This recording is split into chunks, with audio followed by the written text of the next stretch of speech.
प्यारे बच्चों, नमस्ते। आशा है कि आप सभी कुशल होंगे। बेटा 8वीं क्लास की नैतिक शिक्षा में आप सबका हार्दिक स्वागत है। बेटा पिछले सप्ताह हमने 3 पाठ तक का अभ्यास करवाया था। आज मैं आपको चौथा पाठ पढ़ा रहा हूँ, गीता के 2 श्लोक। बेटे श्रीमद् भगवत गीता में श्री कृष्ण जी ने उपदेश दिया अर्जुन को, और उनमें से जो श्लोक है, केवल 2 श्लोक आपके लेसन में आया। सभी बच्चे ध्यान देंगे। मैं इस पाठ को पढ़ रहा हूँ, सभी बच्चे इसको ध्यान से सुनेंगे और अपने किताब खोल लीजिए। महाभारत के युद्ध में कुरुक्षेत्र के मैदान में कौरव पांडव सेनाएं युद्ध के लिए आमने सामने। श्री कृष्ण जी वीर अर्जुन के सारथी के रूप में हैं।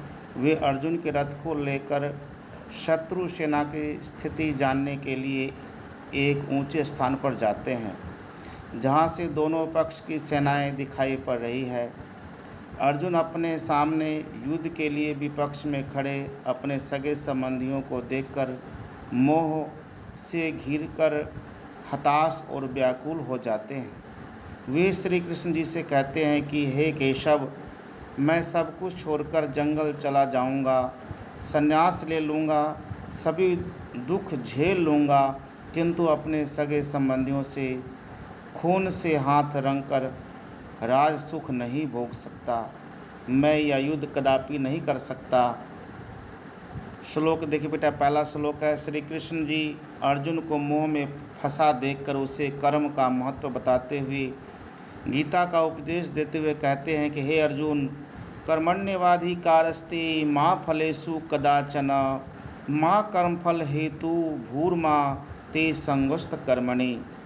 शब्दार्थ, कर्मण्येव कर्म में ही ते आपका अधिकार, माँ नहीं फलेषु फल में, कदाचन कभी भी, ते संगुस्त्व तुम्हारी प्रीति, कर्मफल हेतु भूर्मा कर्म के फल की प्राप्ति में। अर्थ देखो बेटा, हे अर्जुन, मानव का अधिकार केवल कर्म करने में है, फल प्राप्ति में कभी नहीं। आप कर्मों के फल की वासना वाले मत हो। आपकी प्रीति केवल कर्म करने में हो। युद्ध के मैदान में एक क्षत्रिय का केवल यही धर्म व कर्म है कि वह शत्रु का अधिक से अधिक विनाश करे। इसलिए मोह त्याग कर युद्ध करो। इस श्लोक का भाव है कि हमें केवल जीवन में कर्म करना चाहिए। अगर हम अच्छे बुरे जो भी कर्म करेंगे तो परमात्मा हमें फल देगा।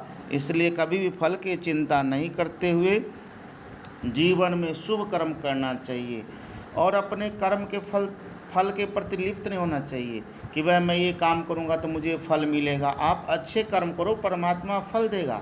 ये परमात्मा की न्याय व्यवस्था है। परमात्मा जो जैसा कर्म करता है उसको वैसा ही न्याय करता है। इसलिए वेदों में आया है अनूनम पात्रम भूतम गुहायाम, अर्थात थोड़ा भी कम ज़्यादा परमात्मा ऐसा नहीं करता, किसी को कम किसी को ज़्यादा फल देता है, क्योंकि परमात्मा तो न्यायकारी है, वो सबका न्याय करता है। दूसरा श्लोक देखो बेटे, इसमें कहा श्री कृष्ण जी अर्जुन का मोह दूर करने के लिए उन्हें आत्मा के शाश्वत सदा रहने वाली और शरीर के नश्वर निश्चित रूप से नाश होने वाला बहुत ही सुंदर व शिक्षाप्रद उदाहरण देते हुए कहते हैं कि वसांसि जीर्णानि यथा विहाय नवानि गृह्णाति नरोपराणि तथा शरीराणि विहाय जीर्णान्यानि संयाति नवानि देहि। शब्दार्थ, वसांसी वस्त्र।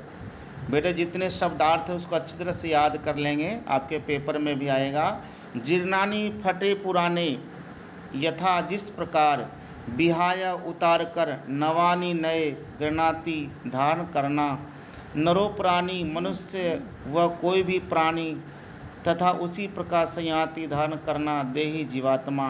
अर्थ देखो बेटे, श्री कृष्ण जी कहते हैं कि हे अर्जुन, जिस प्रकार कोई व्यक्ति अपने फटे पुराने वस्त्रों को उतार कर नए वस्त्र धारण कर लेता है, उसी प्रकार यह आत्मा शाश्वत इस पुराने शरीर नश्वर को छोड़कर नया शरीर धारण कर लेती है। आत्मा का शरीर से मिलन जन्म और पृथक होना मृत्यु है, अतः आपका मोह करना उचित नहीं। आप अपने क्षत्रिय धर्म का पालन करें, अपने शत्रु का अधिक से अधिक विनाश करें। यही क्षत्रिय का युद्ध के मैदान में धर्म व कर्म है।